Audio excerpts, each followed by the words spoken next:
Shesh baza transaction.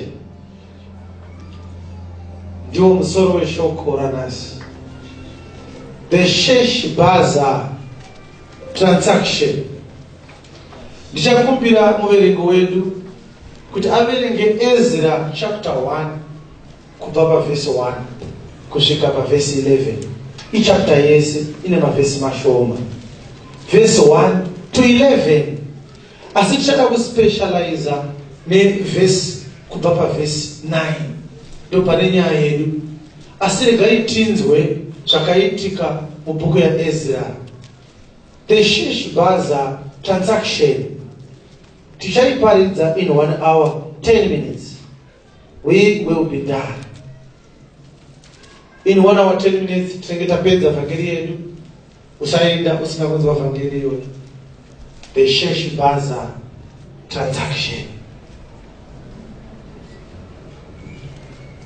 Zvino negore rokutanga raCyrus mambo wePersia. Cyrus waitonga Persia.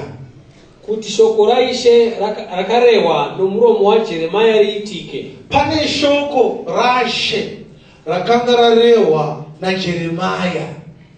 Ishe wakamutsa mweya waCyrus mambo wePersia. Yes.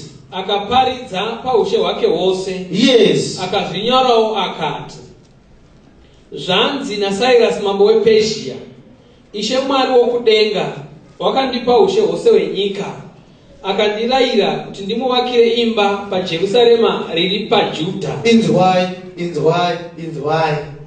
Zvikanzi Ishe Mwari wokudenga, He has given me all the kingdoms of the earth. Ndopa unotanga kuona kuti inenge yakuda kuti iongororwe. Nekuti Cyrus waitonga Persia. Asi uchitonga Persia kudaro unodeclare kuti the Lord God of heaven has given me all the kingdoms of the earth. KuPersia kuna marera anonamatwa mupenyu kwete. Saka Cyrus mazwi ako unoataura sei? Unotaura mazwi aya nekuda kwei? Mazwi ako wawana kupi? Zvikanzi wandirayira kuti ndivakire Mwari wokudenga imba paJerusarema iri muJudha. Yes. Zvino ani nani uripo pakati penyu wavanhu vake, Ishe Mwari wake ngaave naye. Yes. Ngaakwire hake Jerusarema riri paJudha. Yes. Kundovaka imba yaIshe Mwari waIsraeri. Yes. Ndiye Mwari. Yes. Unogara Jerusarema. Yes. Ani nani wakasara. Yes. Papi na papi. Yes. Anogara. Yes. Varume wokwake ngavamubatsire nesirivheri. Yes. Nendarama. Yes. Nenhumbi. Yes. Nemombe. Yes. Uye nezvipo zvavanopa nokuzvidira kuzovaka imba yaMwari iri paJerusarema. Imbomira imakadaro. Jeremiah chapter 26 verse 6. Nekuti panzi pane shoko rakanga rarehwa naJeremia.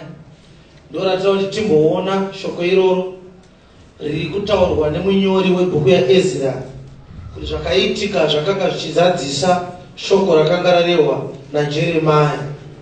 Verengai tinzwe. Zvino ndichaita imba ino ive seShiro. Neguta rino ndichariita chinhu chinotukwa namarudzi ose enyika. Yes. Vaprista navaprofita navanhu vose vakanzwa Jeremia. Yes. Achitaura mashoko amba mashe. Zvino Jeremia vakati apedza kutaura zvose zvaakanga arayirwa naShe kuti audze vanhu vose, vaprista navaprofita navanhu vose vakamubata vachiti, zvirokwazvo uchafa iwe. Mazvita. Saka Jeremia wakatobatwa achinzi nhasi tinoita sei zvedu? Tinokuuraya.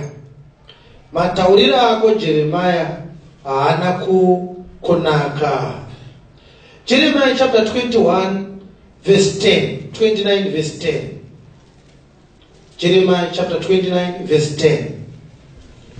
Saka pakanga paprofitwa kuti Israeli ichaitwa dongo, Judha richaitwa dongo. Vanhu vakati tokuuraya. Iye akati muchapinda Babylon muchaitwa varanda. Akazoprofita futi akati kudii? nokuti zvanzi naIshe, kana makore 40 apera Bhabhironi, ndichakushanyirai nokukusimbisirai shoko rangu rakanaka. Mazvita. Tichada kugumira apa nekuti ende verse 14 toda kunjenga verse 11 kusvika pa 13 nekuti ndo paya pakanzi for I know the thoughts that I think toward you. Saka ndaandisoda kuti nditore nguva ndichitsanangura kuti vanhu vakatora mavhesi aya vakamhanya nawo, asi Jeremiah achitaura pamusoro pekuti my thoughts are toward you, I know them, the thoughts of peace and not of evil, to give you an expected end. Akataura Jeremiah kuna Israeli kuti kana apedza kuitwa dongo achazopuwa magumo akanaka.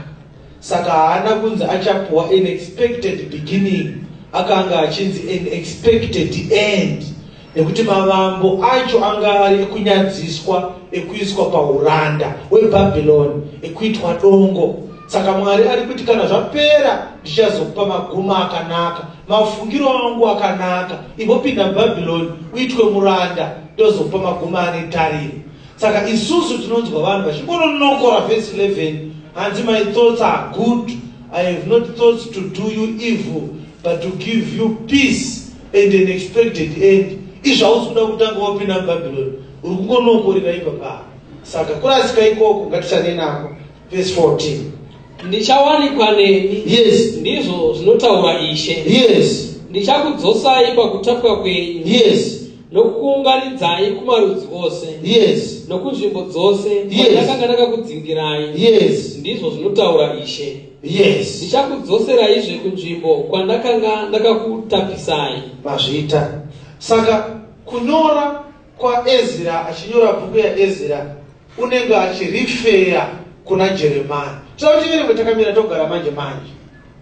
Vanhu vari kudzoka kuJudha kwavakambotorwa vachitapwa vachipinda Bhabhironi.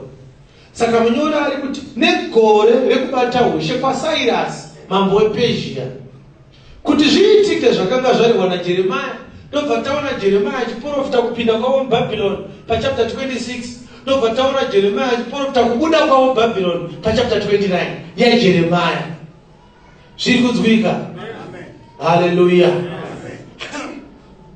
Ukaitarisa zvakanaka uchaona kuti bhuku yaEzra yakabatana nebhuku yaSecond Chronicles. Ende paSecond Chronicles ichipera pakatsanangurwa kuti Cyrus zvaakaita pachapter yaEzra ndo zvakataurwa futi pabhuku yaChronicles, achitsanangura paverse 20 yaSecond Chronicles 36 anoti iye, and them that had escaped from the sword carried he away to Babylon, where there were servants to him and his sons, until the reign of the kingdom of Persia, to fulfill the word of the Lord by the mouth of Jeremiah, until the land had enjoyed her Sabbaths. For as long as she lay desolate, she kept Sabbath, to fulfill 70 years. Now in the first year of Cyrus, king of Persia, that the word of the Lord spoken by the mouth of Jeremiah might be accomplished, the Lord stirred up the spirit of Cyrus, king of Persia, that he made a proclamation throughout all his kingdom, and put it also in writing, saying, thus said Cyrus, king of Persia, all the kingdoms of the earth hath the Lord God of heaven given me, and he hath charged me to build him a house in Jerusalem, which is in Judah. Who is there among you of all his people? The Lord is his God, be with him, and let him go up. Saka inyaya yakataurwa zvakanaka ikatotaurwa mubhuku yaChronicles zvakanaka. But Ezra anoda kutiparidzira nyaya the Sheshbazzar transaction. Hallelujah. Cyrus ndimambo wePersia, ari kuti madzimambo ese neushe hwese hwepanyika ndewangu. Zvichireva kuti wega uri muEthiopia, uri muKansas, uri muZambia, Zimbabwe, uri pasi paCyrus. Cyrus anoti vanhu vese ndakavapiwa naMwari, asi ndiri kuda kuvaka itemberi yaMwari wokuJerusarema kuJudha. Ina handigare kuJudha ikoko uye handimunamate Mwari iyeye, but ndafunga kumuvakira temberi iyoyo.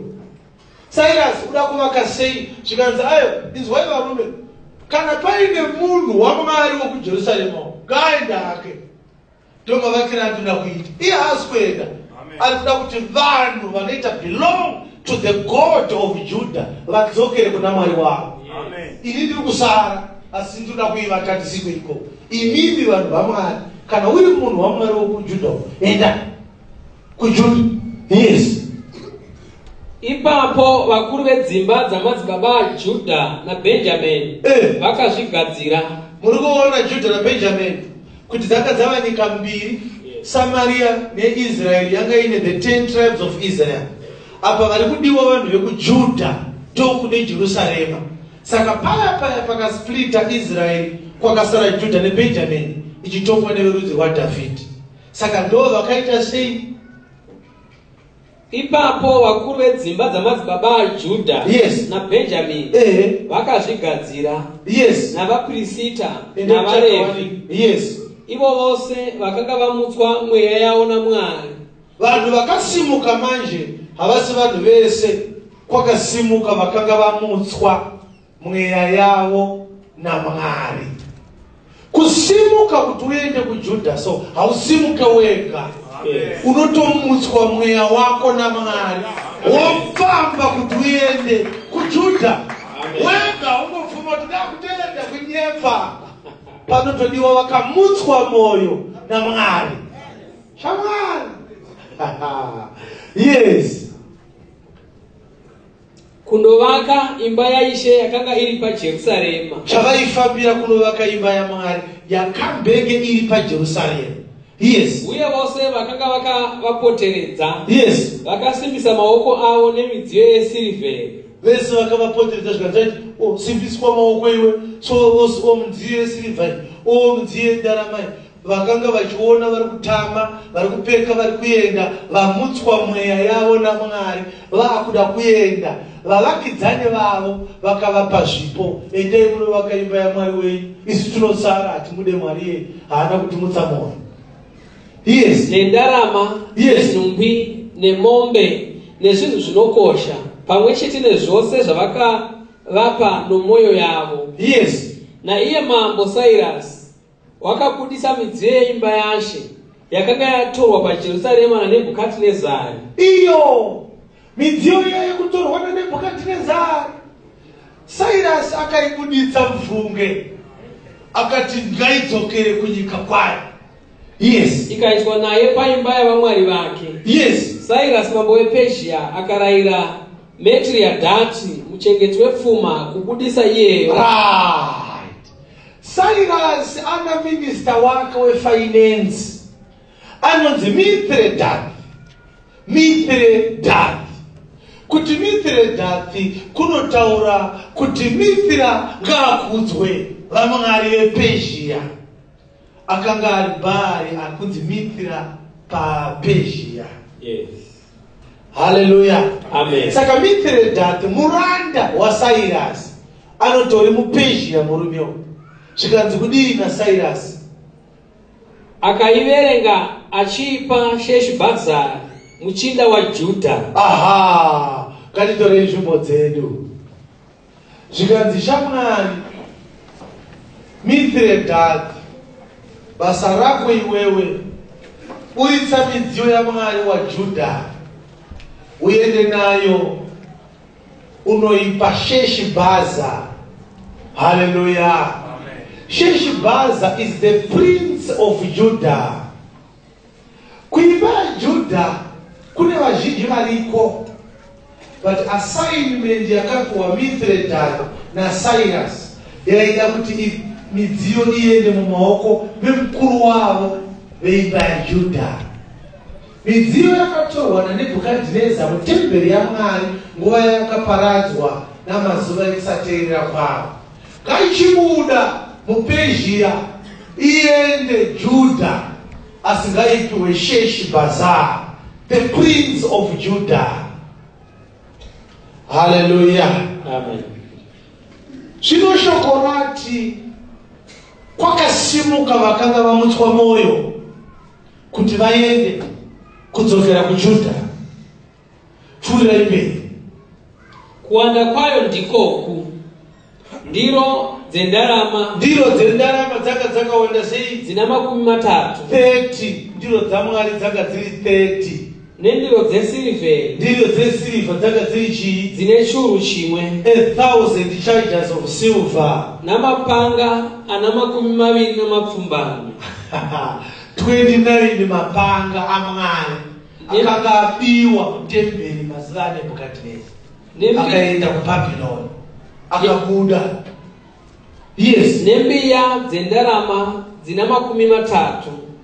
30 basins of gold. Nembiya dzesirivheri dzina 410. 410 silver basins of salt. Yes. Nemimwe midziyo ine churu chimwe. And other vessels 1,000. Midziyo yaMwari yakanga yatorwa naNebhukadhineza ikapinda muBhabhironi. Saka Cyrus waakuti kuna Mithredath, tapidza Sheshbhaza, the prince of Judah.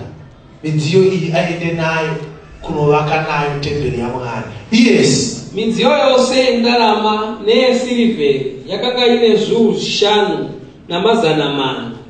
All the vessels of gold and silver were 5,400. Izvo zvose Sheshbhaza wakaenda nazvo panguva yokubva kwavatapi vaBhabhironi vachienda Jerusarema. Yatopera. Ndipo pane vhangeri yacho bedzi vanikana. Ndipo pairi. Now, pane clarification yatingade kuti kubva midziyo iyi ichipinda muBhabhironi yazova sei muPersia. Because Persia neBhabhironi zvakasiyana.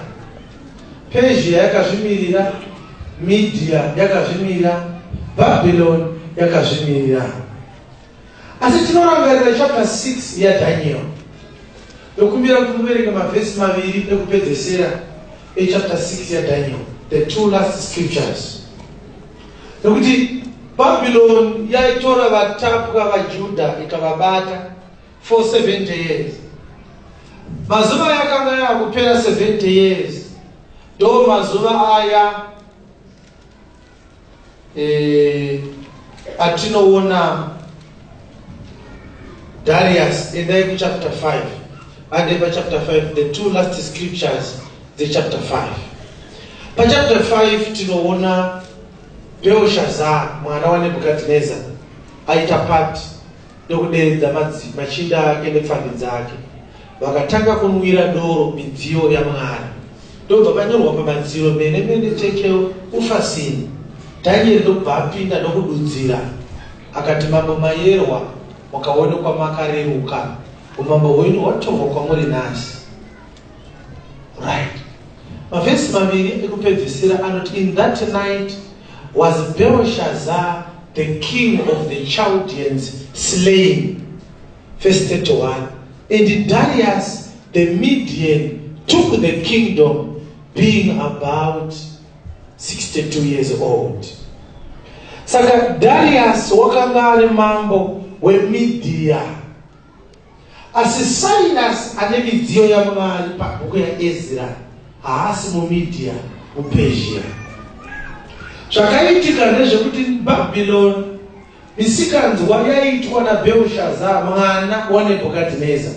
Mwari wakashandisa Darius mambo weMedia ndokuuya ndokuuraya Belshazzar, ndokubva Babyloni yava koloni yeMedia.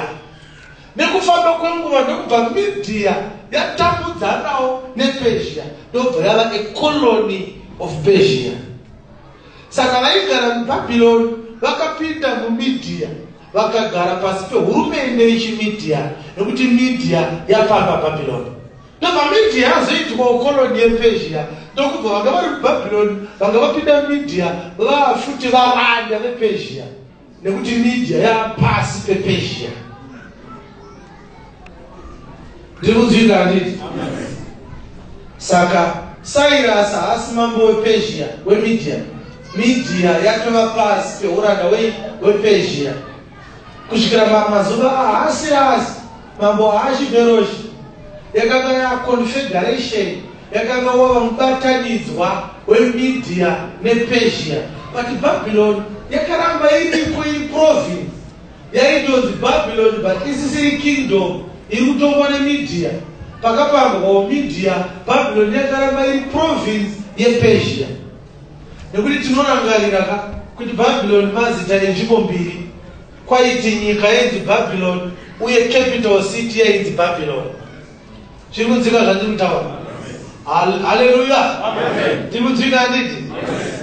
Saka hapana anga asingaine information yekuti pane makapa aMwari wokudenga wokwaJudha ari munyika yeBabylon. Saka Darius paakapinda akainzwawo nyaya yemakapa, akaatora akadoachengeta akadaro. Ini zvokuretsana Mwari uyu handidi, ndanzvotauraisa Belshazzar nongoachengeta hapana chandatadza. Hurumende yaDarius yakaitwa overthrown nehurumende yePersia. Ndobva Cyrus atanga kutonga. Shoko raiti kubhuku ya2 Chronicles 36, Mwari wakamutsa mwoyo waCyrus. One day ndokufuma achiti no, vaJudha ngavadzokere kunyika kwavo, ende ndakuda kuti midziyo yaMwari idzokere kunyika kwayo. Inini ndida kutopawo zvipo kuJerusarema ikoko, imba yaMwari ngaivakwe. Mwari akamutsa mwoyo waCyrus. Ndobva Cyrus anyora runyoro akati kana paine munhu anoda hake kudzokera kunyika kwake kuJudha, munhu iye ngaadzokere uye Mwari ngaave naye. Imagine kuti muri pasi peuranda hwavaBritish, vomonzwa kunzi queen vekuEngland vari kuti vanoda havo kudzokera kuZimbabwe kuita independent, ngavaende zvavo, Mwari ngaave navo. Vakomana, ine handikuziva kuti uyazoenzwa here. Yaivanikanika enda kunodisestablisha kuti Cyrus mudhirama iri ndiani. Who is Cyrus? Because Cyrus akaipa mwoyo zvakuti du, but shoko rati Mwari wakamutsa mwoyo wake zvekuti zvese zvaaitaura anga asingagari, aitauriswa. Zvikanzi nyika dzese dzepasi rino dziri mumaoko mangu, uye hana kuda dzekuba ndakadzipiwa naIshe Mwari wekudenga. Mwaona kuti Satani baba, Satani zvakazodai, muri kundibongerera zvakubhosva. Nyika idzi ndakadzipirwa naIshe Mwari wekudenga. Amen. Haleluya. Amen. Amutswa moyo. Amutswa moyo nendava yei kwamuka Sheshbazzar, the prince of Judah. Ndiye akanga amutsa mwoyo wake zvekuti nguva yese yakanga kuchinzi vanhu vari kuuranda, vari muutapwa, Mwari aiziva kuti no, koda kumutswa mumwe murume weimba yaJudha, so anongokura nguva yese. Sheshbazzar achikura ndokubva rakura ndokubva rapiwa chigaro, zvikanzi tiri muuranda zvedu, asi prince weimba yaJudha ndiSheshbazzar. Namazuva ekunzi ndiprince Sheshbazzar ndopakamutswa mwoyo waCyrus. Haleluya. Amen. Right.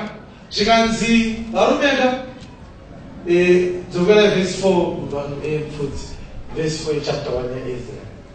Ani nani wakasara papi na papi paanogara, varume vokwake ngavamubatsire nesirivheri nendarama nenhumbi nemombe uye nezvipo zvavanopa nokuzvidira. Yes. Kuzovaka imba yaMwari iri paJerusarema. Nekuzvidira. Yes. Ipapo vakuru vedzimba dzamadzibaba aJudha naBhenjamini vakazvigadzira, navaprista navaRevhi, ivo vose vakanga vamutswa mweya yavo naMwari kundovaka imba yaIshe yakanga iri paJerusarema. Right. Saka tiri kuona kuti hakuna akasara, nevaprista navaRevhi veimba yaBhenjamini neimba yaJudha, asi zvanzi kwete vese ayo vakanga vamutswa mweya naMwari. Ndo vakati zveuranda hwemuPersia bodo, isu toenda, ende havana kubuda vachinzvenga vachitiza, vakatobuda paiswa royal decree yakanga ine executive order yapresident Cyrus. Buda imuyeni. Saka muri kuona here kuti kubuda kwevanhu havasi kubuda because Cyrus wapa chirevo chekuti vabude. Because Cyrus achipa chirevo paida willingness yekuti munhu ati ndinoda hangu kuita sei kubuda. Zvino shoko robharati havana kubuda nekuti vaida. Vakabuda nekuti vakanga vamutswa mwoyo naMwari. Zvichireva kuti kana paina akabuda muPezhia akaenda kuJudha haana kuita nekuda, haana kuita choice, asi mwoyo wake wakamutswa kuti aende. Zviri kunzwika zvandiri kuparidza panapa. Nyaya ndeyekuponeswa kwako shamwari. Tikazonzwa wakunzi wakasimuka ukabuda muheresi, tikazonzwa wakunzi wakasimuka ukaregererwa zvitadzo, ukatendeuka, ukatenda shoko raMwari, ukatobhabhatidzwa, ukagamuchira mweya muchena, tinenge taakuti ngatitsvagei kuti ndiani akamumutsa mwoyo. Hakuna munhu anosimuka ega nekuda kuenda Judha, kuenda Jerusalemu. Kunongosimuka benzi vakamutswa mwoyo naMwari ndo vanomutsa. Saka taakubvunza mubvunzo mumwe chete wakakosha kuti watingape credit pakubuda kwavo ndiani? Cyrus here akatema chirevo kana Mwari akavamutsa mwoyo? Kana kuti regei ndiite rephrase mubvunzo wangu. Chinoburitsa munhu muPezhia chii? Kunzwa chirevo chaCyrus here kana kumutswa mwoyo? Sei madaro? Nekuti vasina kumutswa wakasara. Chirevo chiripo. Muna kuti bvunza ansari handisi kuifanira. Hamusati maite my satisfactory answer.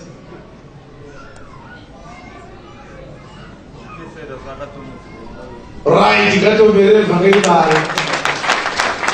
Now, hamusi kuona kuti credit yekubuda kwevanhu ndiMwari. Cyrus mukasangana naye asina kumutswa mwoyo, munokanyiswa Judha mukaita mapenzi, akaoma mwoyo zvisingabviri. Zviri kunzwika? Uye Cyrus haana kubata chamboko akati buda muende by force. Chinongori chirevo chaakatema akati anoda hake. Saka kunzi anoda hake ka kunosiya munhu aine choice. Ndinoda here kana kuti handidi, ndinoda here kana kuti handidi. Now hamusi kunzwisisa nyaya yatiri neyatinobara kuti mharidzo imbiri. Pane mharidzo yezvakaitwa naMwari zvakanyorwa naEzira, kwozoita mharidzo yaMambo Cyrus. Mharidzo yaMambo Cyrus inoti anoda hake ngaende sei? Ngaende. Aiwa hausi kuzvidzwa. Saka uri kuona here kuti nyaya yekuponeswa kune vanoti munhu anochuza. I have decided to follow Jesus. Kana uchida hapa kuponeswa uye usarudze Jesu kuti ave mambo namuponesi wako. Imharidzo yaCyrus here. Cyrus haasi kuenda kuJudha. Amen. Yes. Cyrus haasi kutambana ega. Cyrus munodzungaira nayo vhangeri yake mukaitenda. Cyrus haana vhangeri rinoburitsa vanhu muPezhia. Cyrus ane vhangeri rekungoudza vanhu kuti pane zvaitika kwaari. Akataura Cyrus chaiye kuti varume havo ngavaende. Akatanga kudaro rini. Something must have happened to Cyrus. So mharidzo yaCyrus kungoti vanhu vazive kuti God is in charge of his faculties. Mweya waCyrus ukutokontrolewawo naMwari. Inzwa speech yake ndakapuwa makingdoms ese naishe Mwari wokudenga. Ndoda kunovaka temberi yaMwari wokuJudha. Handiswere. Saka unovaka sei usina kuenda? Zvikanzi ndani kune muno. Imi ndendei kunovaka. Tichakupa izvi kwomunovaka ikoko. Nyababa kuti handisi kuenda, vanoda havo endai. Mwari ari kuburitsa pfungwa mbiri dzatisingafaniri kukurasikirwa nadzo pakuparidzirwa kwedu shoko raMwari. Pfungwa yekutanga, the devil does not do anything unless God has given you a green light to do so. Number two, The devil is not part of the church of God. And zvaanoita, of course, zvinogona kuaffect the church in a positive or in a negative way, in the mind of God. But haasi part of the church. Ndokusaka asina kuenda kuJerusalem. Chikunzika zvatikutaura. Now, kana chiti Cyrus haana kuenda, chiri kuparidza Satani kuti haana chake chinofanira kuwanikwa muchechi yaJesu. Because kuJudha muJerusalem kwakaenda vaJudha nevaBenjamini. Haana kuenda Cyrus. Tikakudzwa kuti muwadikidiki Cyrus muri kuJerusalem.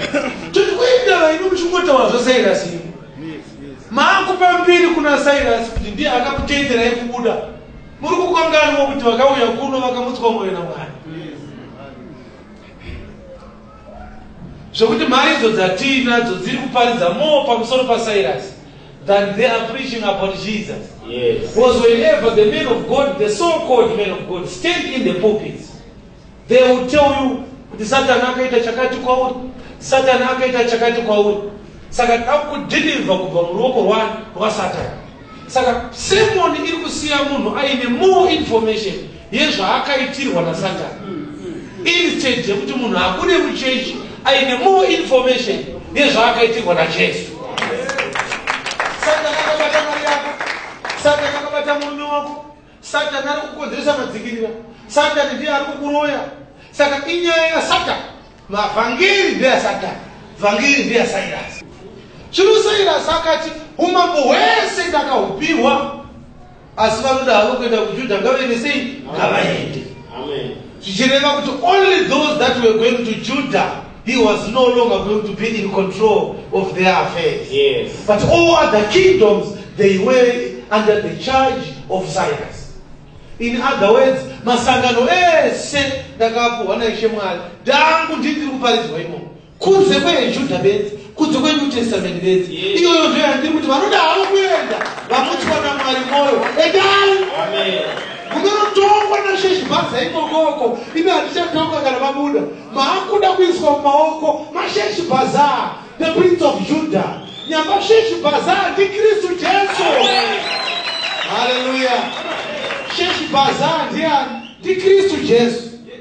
Nguva yese vamuri kuti ano Nebukadneza akabata midziyo yaMwari yamoko maBherushaza akuinwira doro. Hondo midziyo yaMwari yatorwa naDarius. Pane chinhu chakamirwa naMwari kuda kunzi kumuke the Prince of Judah. Amen. Ndiye anonzi ano iwe shamwari wewe unochengeta pfuma yangu uri papo zvikanziri pana zvikanziri shamwari ende unopa verengerana nosheshibhaza midziyo yaMwari umupe Mithredath. Saka Mithredath ndiye anga ine key dzemakapa aMwari. Can you imagine?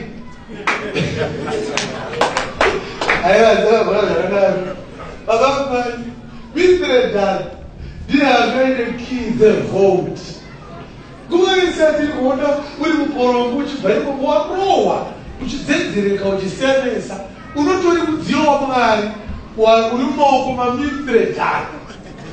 Saka Mithredath, because midziyo yaMwari vanhu kavada kuponeswa. Andakazviverenga pa2 Timothy chapter 2 kubva vhesi yatikuendeka. Zvikanzi mungahora muna midziyo inokudzwa bedzi, mine midziyo isingakudzwi, mine midziyo yendarama, mine midziyo yesirivha, mine midziyo yematanda, mine midziyo yevhu. Kana munhu achizvinatsa kwazvo pazvinhu izvi, uchava mudziyo unokudzwa. Wagadzirwa mabasa akanaka, mabasa ratenzi. Pa23 dzaMateo vhesi ya26 ne27 anobva ati mune nhamo yemaFarisi navanyori, muri vanyengeri, munogeza kunze kwekapu asi mukati muine kusazvidzora nekukara. Tamai mageza mukati mekapu nendiro kuti kunze kugove kwakachena. Kapu dziri kurehwa nendiro dziri kurehwa vanhu varina kuponeswa naMwari. Ndo vakazadzwa heresi, ndo vakazadzwa chivi naSatani mazuva aNebhukadhineza. Saka kubva mazuva aNebhukadhineza vanhu vese vari kusaidhu kuti iBhabhironi, iMedia, iPersia hazvina basa. Everybody ari kuitonga, they all represent the devil because ndiye ari in charge of affairs ezvinoitwa nevanhu kana vasiri mumaoko maMwari. Chiri kunzira zvandiri kutaura. Patinokwana nguva inokundwa Satani paKalvari naJesu Kristu. Kukundwa kwaSatani ndokuri kunzi the Lord stirred mweya waCyrus. Kutanga rini Cyrus of Persia achitendera vaJudha kuti vawane runyararo, rusununguko, vawane rugare rwokudzokera kunyika kwavo vanonamata Mwari wavo. Kutanga rini zvikanzi Mwari wakanga akodzonga mweya waCyrus. Mweya waCyrus wakakodzongwa rini? ndiJesu arembera paKalvari, ndokubva Satani akundwa, ndokubva zvanzi anoda ake kuenda ngaachienda. Satani wanga akakubatai haasisina simba kune veimba yaJudha. But all the other kingdoms hadziri mumaoko mavo, vanongofanira kuenda bedzi ndeveimba yaJudha. Zvino kana kwakuinde vamwe vatapwa vakabva kuAmareki vanga vari muPersia havana kubuda, vaingotenderwa kubuda bedzi ndevekupi? VekuJudha. Kana kakuinde vamwe vanga vari pasi peuranda hwaCyrus asi vari vekuEkroni havaifanira kubuda futi ivavo, kwaingonzi kunobuda bedzi veimba yaJudha. Kana kuinde vaFilistia vanga vari pasi paCyrus namazuva ekukodzorwa mwoyo wake naMwari. Cyrus haana kuti chero anoda ngaaende, akati weimba yaJudha.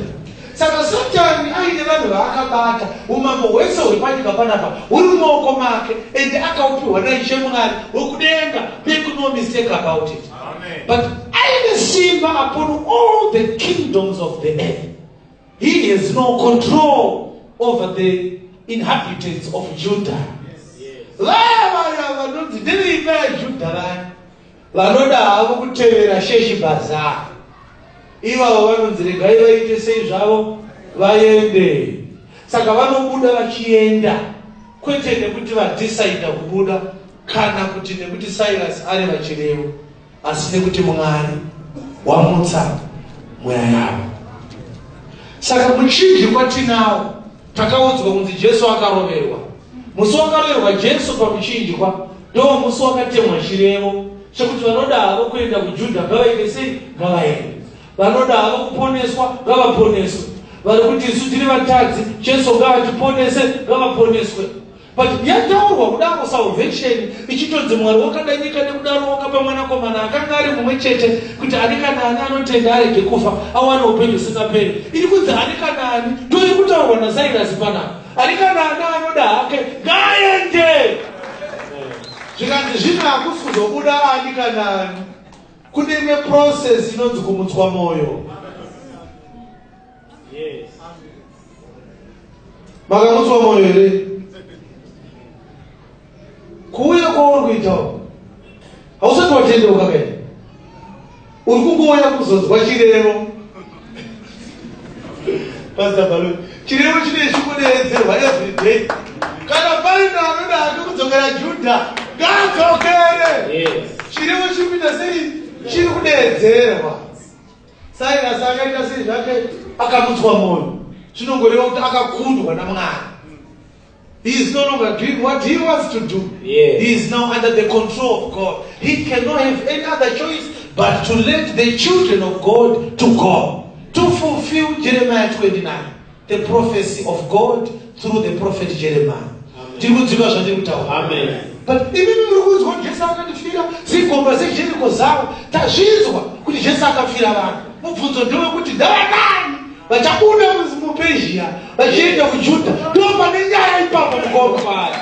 Nyaya haisi yekuti Jesu akafira vanhu, nyaya haisi yekuti tiri kuparidza shoko rechokwadi. Nyaya ndeyekuti chirevo kana machinzwa vangani vachabuda. Zvikanzi vakamutswa mwoyo. Amen. Aombere Jesu maoko. Kuri kubuda vakaita sei? Vakamutswa mwoyo. With all them whose spirit God had raised. Uruonera kuti pane secret iri pa. Reshonera tikumutswa mwoyo. Patokana sitarisa vhesi ikati haisi kutora kumutswa. The spirit yevanhu yakaitwa raised. Iri resurrection ikairunarwa pa. Iri resurrection irunarwa pa. Hapana kunzi whose flesh God raised.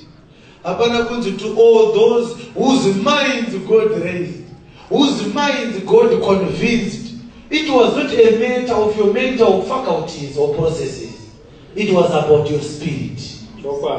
Saka nochiri kuti andiri kugaya aupo pavhesa.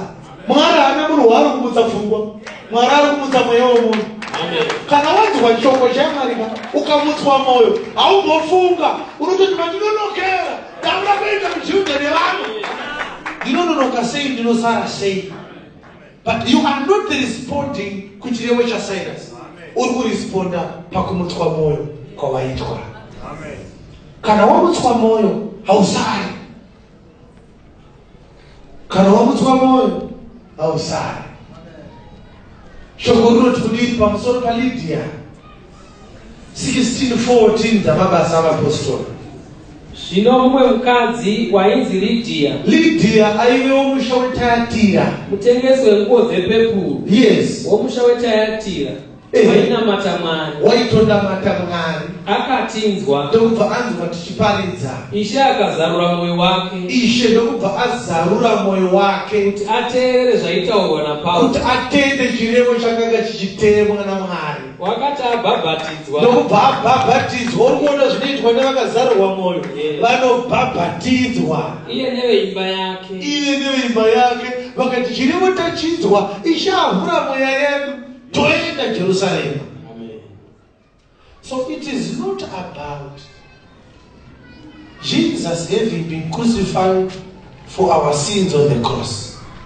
It is not about the preacher preaching the accurate gospel. It's about those whose spirits God is going to raise. Amen.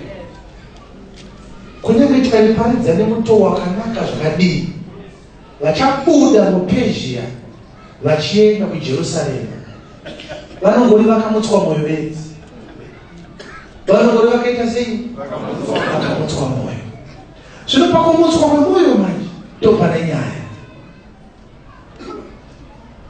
nekuti kunogona kusimuka vasina kumutswa mwoyo vakatotoendawo.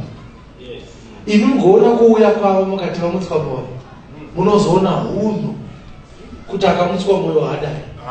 Iwo akamutswa mwoyo here kuti wangovhurumukawo wega zvavo, uri kufarira ngowaiwayawo padhuze. Unozobereke paine shaki, pane tumwe tuhove tunongouyawo so tuchingowayawaya padhuze nemashaki.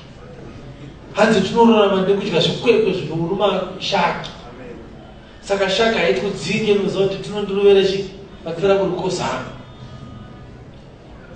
Saka madhimoni atinenge chidzinga muno anenge achipinda mudhove itwo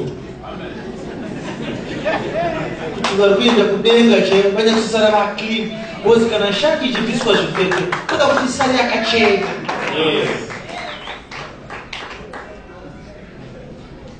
Maitiro akwayo wakamutswa mwoyo here iwe, wakamutswa mweya wako here iwe, Ishe akavhura mwoyo wako here iwe.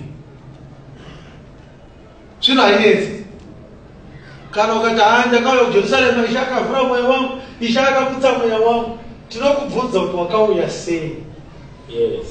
Ukasataura bedzi zita rokuti Sheshi Bhaza toti uri kunyera. Ndozi vanhu vaibuda vakaiswa mumaoko mani maSheshi Bhaza. Saka makasvika sei kuJerusarema? Haleluya. Makasvika sei kuJerusarema mukoma? Zvandakaita ndainumwazikaite ndaizvoona kuti vakarasika, saka ndakazongouyawo zvangu. Hainini mamashoko ndaitoniziva kudhara. Ndoti hauna kumutswa mweya iwe uchiri mumbishi. Kana wakumutswa mweya hautaure kuti shoko waiziva kudhara, nekuti hakuna akafa anoziva kuti mochari yaari ndeyechipatara chii. Ndiri kunzwika? But pane pamusati maona tati inonzi the Sheshi Bhaza transaction endai pavhesi 8.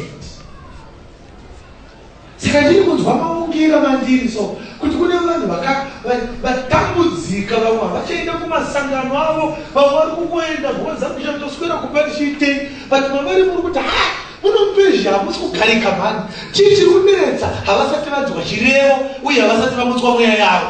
kune vanhu vakamira shoko ratiri kuparidzani zvokuti one day richiridzwa mumwe akafonda na 3 am akati muri kupi ndenda tokuoneka nanhasi chaizvibvira ndikati kwadoka ndikati inyaya zvikadzi hapana dokutaurira kuti shoko rakanaka. Haleluya, haleluya. Hati hii hata hapana ndio kutaura kuti shoko rakanaka ndiri kutojamba izvi zvazikuzwa zvakanaka ndakuti kuyedze ndichiterera muchokoto ndichatozorora navatware hope shoko rakariri kunokoresa mamuri kupi makahwanda neshoko rakadai ndikati ndakuhwanda ndomawira arinoita chirevo chinotozotemwa vanhu vatambura vari pasi peuranda. Ndichitoro pasi paurando kusvikira kwasimukani Sheshibazar, the prince of Judah. Yes, verse 8. Cyrus mambo wePersia akarayira Mithradhathi muchengeti wepfuma kubudisa iyeyo, akaiverenga achipa Sheshibhazari muchinda waJudha. Aha. Saka ndoda kuti ayasatola zvakadaro. Sheshibhazari vakira wokuchengetana anga asingazivi kuti midziyo iyi ichaitiswa chii. Saka midziyo inofunga payakatorwa kuMidhia yabvatorwa Bhabhironi yamunzi vharei Mithradhathi chengeta chi makiya zvekuti akaita mistake yekubaka na 1 akatengesa Mithradhathi ndomusi waaiona kushata kwaCyrus. Bosi mukaverenga zvakanaka pakanzi even those did Cyrus king of Persia bring forth by the hand of Mithradhathi the treasurer and numbered them unto Sheshibazar. Yes. Zvoreva kuti haana kungounganidzwa mazikapa aMwari nemazipiro nemabhaseni nemapanga zvikanzi ndizvozvo zvinhu zvaMwari izvo. Pakaverengerana one by one. Amen. Hauna kuzvidzwa. Vakatarisana so pachinyorerano zvikanzi panenge nebanga so rine mazino handisi kuriona naSheshibazar zvikanzi Mithradhathi rikatidzosera futi zvikanzi ranga radorwa museri kweimwe ndeiwana zvikanzi naSheshibazar pane chimwe chibheseni so chimwe chibheseni chakati kurei handisi kuchiona. Mithra akati regandidzokere hapana akanyorwa bhuku yeupenyu asiri kuzoponeswa shaka hapana kana mumwe chete. Izvezvi ndikakubvunza kuti wakabva kupi wewe hautatombozima kuti pagomo wakasvika sei uri chimwe chikapu changa chashayikwa so chikanzi naSheshibazar pane chandisiri kuona. Haya hapana kana mumwe chete achiri kuzoponeswa kune vakanyorwa bhuku yeupenyu nekuti Mithra haanzi kuita midziyo yangu apa anonzi kativerekera nei one by one. Mumwe izvo zvari kwamurehwa kune chibhambuza hoteo ari kurasika ariko. But Sheshibazar asati apedza hapange asati apedza chamai. Unonzwa kuchiti ivhangeri yeushe ichaparidzirwa unto the world for a witness unto all nations and then the end shall come. Kuti Jesu auye hunge yaveringwa ikakwana midziyo yaMwari ndikutsvika here panapa. Hakuna akanyorwa bhuku yeupenyu asiri kuzopirwa kuna Sheshibazar. Kristu anoziva midziyo yake. Kunonzwa achiti ndini mupfudzi akanaka ndinoziva makwai angu dzanguwa dzinonzwa izwi rangu. Hazvina mhosva wakaimura muheresi yakadii kana yanguva ichirevo midziyo ichaverengerwa Sheshibazar. Kuverengerwa so shamwari. Ndakadakirwa nevhangeri ndikati ndokusaka Satani zviri kumunetsa kuti vhangeri tichaimisa sei. Yes.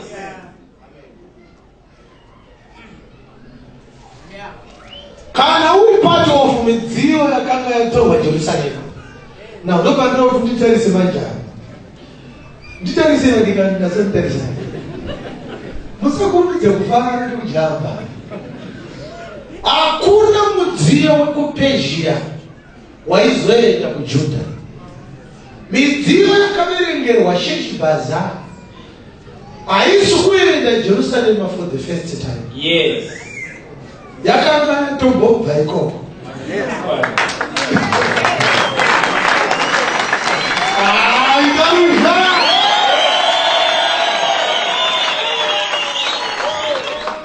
Ukaona tichitenda shamba la Mwari so takagara tazikanwa mashamwari takatenderwa kare ubuge upenyu tirimo saka uri kuona hatinetsenge kwechi chijopi chekupezhia katisimuke vakagara chijopi chekupezhia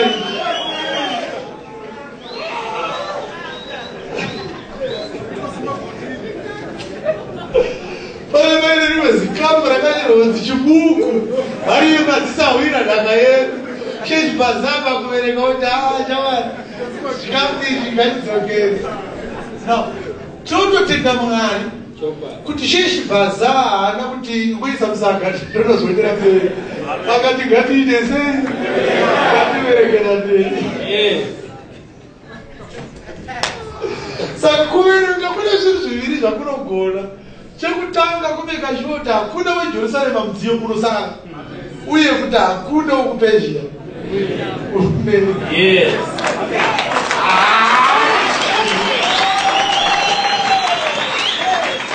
Chinzwa manje payakaita vhakeri yake. Unoona here kuti Sheshibhaza ndi Prince of Judah. Anoziva murayiro yaMwari, unotya Mwari.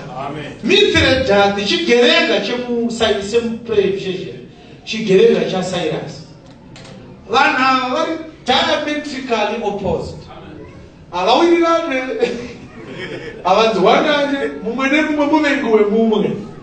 But vari muvengi wemumwe nemumwe vanosangana voita zvokuverekerana. Saka uri kuona here futi kuti Mithredathi unoshandira Cyrus. Saka ndiri kuitika pa ndiri kuti Cyrus atobuda munyaya pana Mithredathi nani naSheshibhaza. Saka ndi Kristu ari panyika na Antikristu manje.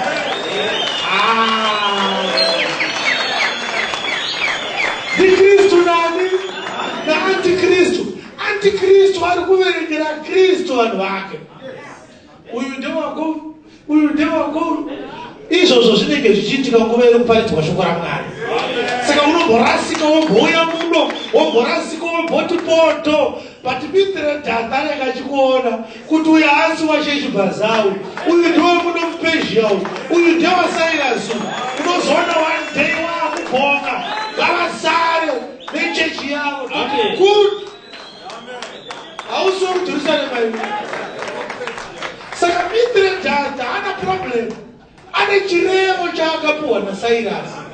Midziyo ichabuda muno idziyo yakabva kuJerusarema. Hauna kuzvinzwa? Cyrus achirayira Mithredathi akati kana paine kapu ichabuda munyika muno, ndoda kunzwa kuti kapu iyo yakatoita zvokupinda muno. Kwete yakagadzirirwa muno, yakagadzirirwa muno ndinotsara muno ndeye muno. Kapu dzangu. Ndichaverenga kapu dzangu Mithre kana wapedza kudhira naSheshibhaza. Ndichazoitawo audit yangu. Ndine dzanguwo kapu dzandoda kusara nadzo. Kapu dzinoenda benzi kuJerusarema. Amen.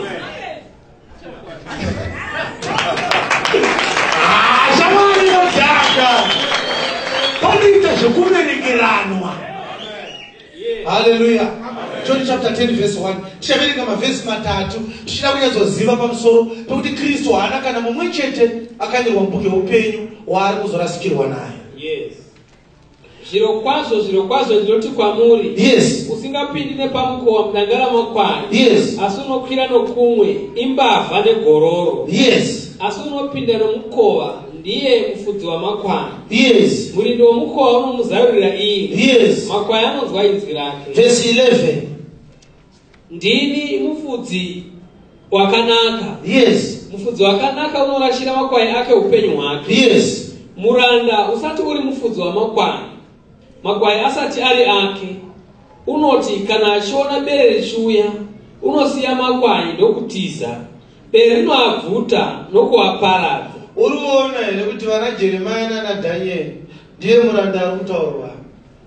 Vachiona kuti vanhu vaKristu vakuenda kuBhabhironi havana kudefenda ichechi kuti isapinde Bhabhironi. Yes. Vakatopinda ona ivo. Amen. Vari vaprofita vaMwari. Yes. Vakapinda muBhabhironi. Yes. Yes.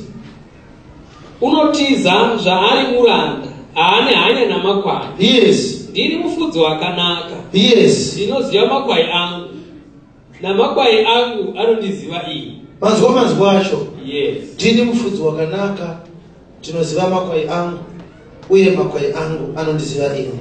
Yes. John chapter 10 iyoyo, verse 27. Makwai angu anonzwa inzwi rangu. Yes. Neni ndinoaziva. Yes. Uye anonditevera. Yes. Ndinoapa upenyu husingaperi. Yes. Haangafi nokusingaperi. Yes. Uye hakuna munhu ungaabvuta muruoko rwangu. Handina gwai randinotorerwa. Yes.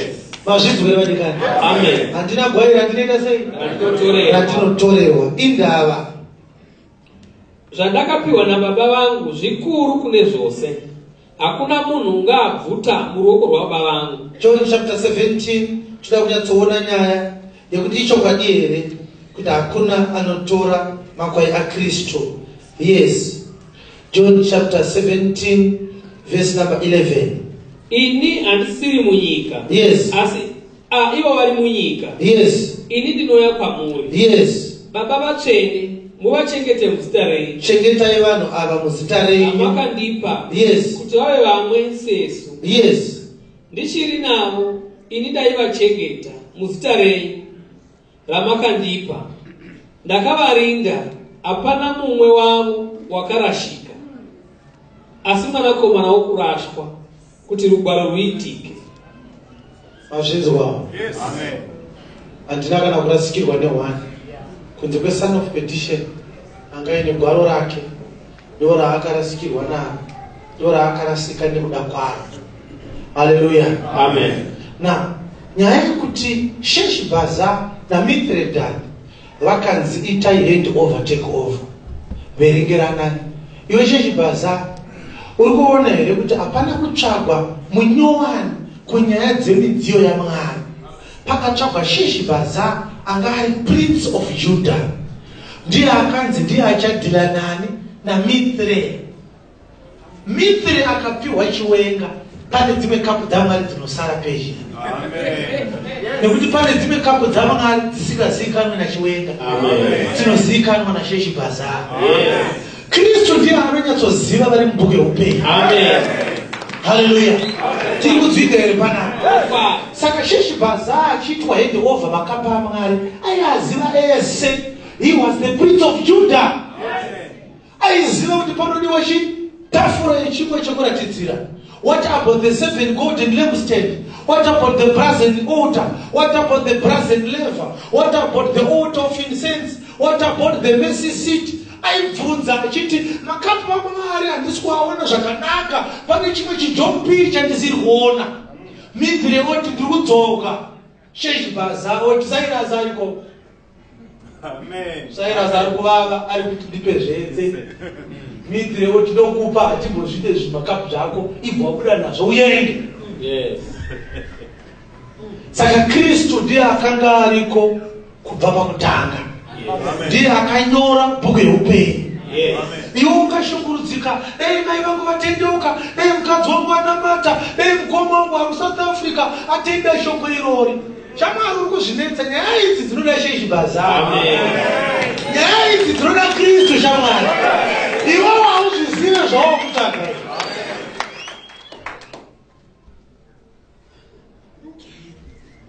Munhu wozvida atendeuka. Chinotori chigubhu chekuitira weti usiku chiri kushandiswa mupezha. Chinondoshanda pari kutemberi kuJerusarema. Amen. Kuti uizive weti idzodzo kuJerusarema uchokwadi.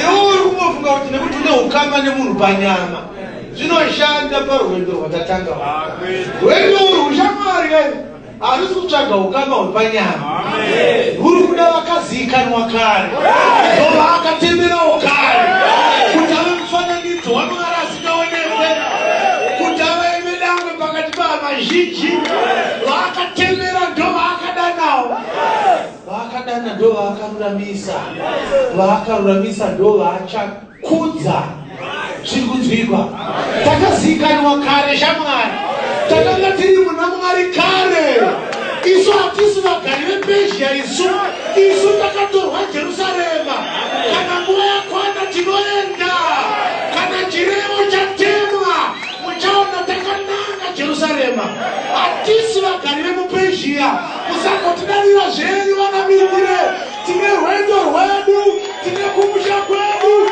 tine chechi yedu tine urongwa hwedu watakarongerwa kare nyika isati yavambwa musandirangaridza mazuva angu ekusaziva mazuva angu ekupezhia musandirangaridza mazuva angu andaita umbavha mazuva angu ekupezhia musandirangaridza mazuva angu andaita zvezvibhakera mazuva angu ekupezhia nguva yangu yakona ndakuenda jerusarema ndindarusha rokutenda norasi vose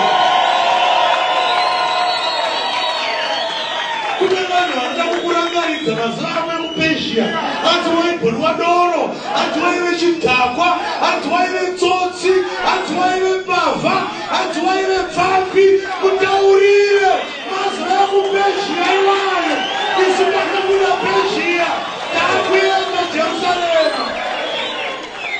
When a man is in Christ, he is a new creation. All things are passed away, and behold, all things are becoming new. Hakuna angasiko kupezhia kungoti takanzwa chirevo tikazobuda imi makasara zvenyu muri vamimbira isu tiri vasheshi bhazara tiri kunzwika here panapa zvinoshamwari pane nyaya iripo ndeyekuti pane ukama hunofanira kuvapo pakati pemidziyo yamwari nasheshi bhazara ungagone kunzwa chirevo ungagone kunzwa kuti mitiri hanzi aite handover but ukagonana nasheshi bhazara uchasara madhonga achikuma kana waserious kuti unoda kubuda mupezhia wotonzwanana nasheshi bhazara kana waserious kuti unoda kuponeswa wotoita hold on tight unto the doctrine of Christ, because there is no other way out of Persia. Munomubuda bedzi muri mumaoko asheshi bhazara. Hakuna kapi irikuda kudhanaira yega kuenda kuJerusarema. Hakuna kapi inoti ini ndichazvifambira kuenda kuJerusarema. Chirevo chaSairas kana paine mudziyo uchabuda muPersia unoiswa mumaoko asheshi bhazara. Zvino zvamakaitwa navo makandiwa hakuna chirevo chaSairas chemidziyo ino maoko nezvigevenga zvemaJudha. Parikudiwa the Prince of Judah, parikudiwa Jesus, the Son of the Most High God. Mudziyo wese uchabuda muPersia unosvika Jerusarema uri muruoko rwasheshi bhazara. Hallelujah. I give your name by high five. Umuti pano pana sheshi bhazara pano. Tiri kuenda kuJerusarema. Hallelujah, hallelujah. Pamberi yakanaka shamwari. Inzwa unzwe. Sairas haana kungoti budai muende. Akaziva kuti kunoitwa makumba neungororombe kuJerusarema ikoko. Zvikanzi kana muri munobuda ngatiwiranei kuti muri kunovaka imba yaMwari.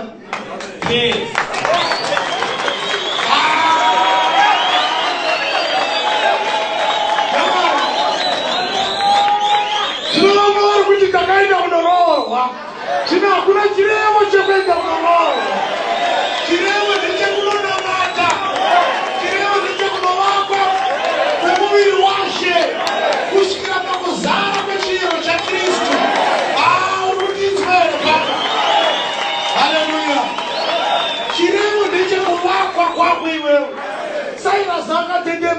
temberi yaMwari. Haana kuti ndiye munolima fodya. Amen.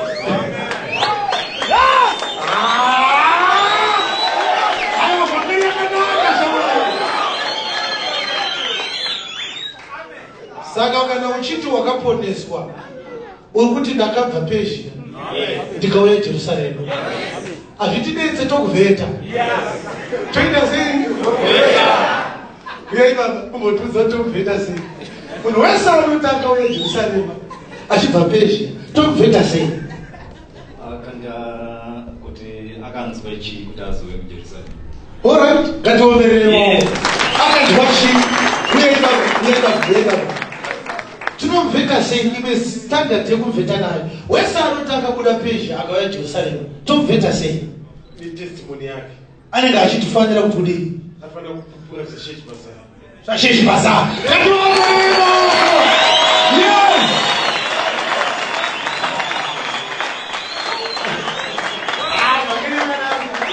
Anofanira kutaura zvani? Zvasheshi basa. Kwete zvamisiredhani. Misiredhani anenge head over. Panenge kuratine chitara. Yes. Ukangoti bedzi wakaponeswa uri kuti wakabva Persia ukauya Jerusalem tomuvheta sei? Kuti ari kuwaka here imba yaShe muJerusalem. Vakauya kuzodini? Saka ukavanzwa sokuti vaunoti havachiri Persia. Maridzo yavo ndiye muPersia. Vakorewa nemudzepete yekuPersia. Vakufukidzira kuti vari kupi kuJerusalem. KuJerusalema kuti uuye unofanira kutanga wataura zvokumutswa mwoyo kuti ndakanga ndisikazvizive kuti ndogona kudzoka kuJerusalem uye kuti takabva tabva kuJerusalem ndaandisingazvizive. Unopupura kuti takanga takavharirwa mukabati yaSirasi kusvikira mazuva aSheshi basa. Unofanira kupupura kuti takauya kuzovakwa kuti tive imba yaMwari. Vakauya kuzodini Jerusalem kuzovaka temberi yaMwari. Ndochinewo izvozvo. Vari kuti itai mara haana kubhobha yaPersia. Tiri kutsika here pano. Regai ndipedzese ndichiti makorokoto kana aripo anga asati aponeswa ari mumba munomu nhasi. Nekuti wanzwa zvese zviri zvitatu kuti munhu anoponeswa sei. Haaponeswe nechirevo chaSirasi, anoponeswa nekumutswa mwoyo nekumutswa mweya naMwari. Number 2, unofanira kuziva kuti uri mudziyo waMwari wakatenga ubhenge uri kupi kuJerusalem. Mupulani yaMwari wanga wagara wakatemberwa ruponeso. Saka kana wangonzwa bedzi kuti kwamuka Sheshi basa wakutopinda mumaoko maSheshi basa wakufamba nevamwe muchidzoka Jerusalem. Chechitatu unoziva chinangwa chekuponeswa chacho. Ndiri kuuya kuzovakwa ndive kereke yaMwari ndizive mwanakomana ndiwaniswa upenyu usingaperi. Haleluya, haleluya. Tikakutevera kuJerusalem tichada kunzwa nhau dzenyu. Tikakuona maakutamba chaputa yamaimbotamba kuPersia toti kwamakatambura sei midziyo yaSirasi. Isu takanzwa kuti midziyo yakangouya kuno ndeyeJerusalem. Njuka dzamakuita idzi ndedzePersia kaipa. Haleluya. Toda kuona unhu hwekuJerusalem. Kana waponeswa rarama semunhu akaponeswa. Kana waponeswa rarama uchitya Mwari. Kana waponeswa rekedza mabasa ekusarurama. Kana waponeswa dzidza kutaura chokwadi. Kana waponeswa mwoyo wako ngaubve muzvinhu zvenyika. Spend more time in the word of God. Amen. Akona kuti takabva Persia iwe ine chikepisi chakanzi ganja legalize. Iyabvise kuPersia yakadzauya. Wakabva nacho siko kuPersia. Iruso. Amen. Thank you, Jesus. Atibve Persia toga tinotoda Sheshi basa. Imi ndimi Sheshi basa wedu. Makaverengerwa midziyo yose. Hakuna mudziyo waMwari uchasara Persia.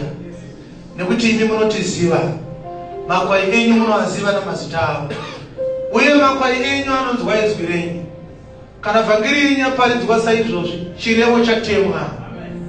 Uye kuti kana muine venyu, muine midziyo yenyu, muchaizarura mweya, muchasimudza mweya yavo nekuvhura mwoyo yavo, kuti vanzwe kubuda, kuti vaende kuJerusarema. Havasi vanyowani veJerusarema, vakanyorwa kare mubhuku youpenyu. Tinokutendai Jesu, kudzwai nokusingaperi. Amen.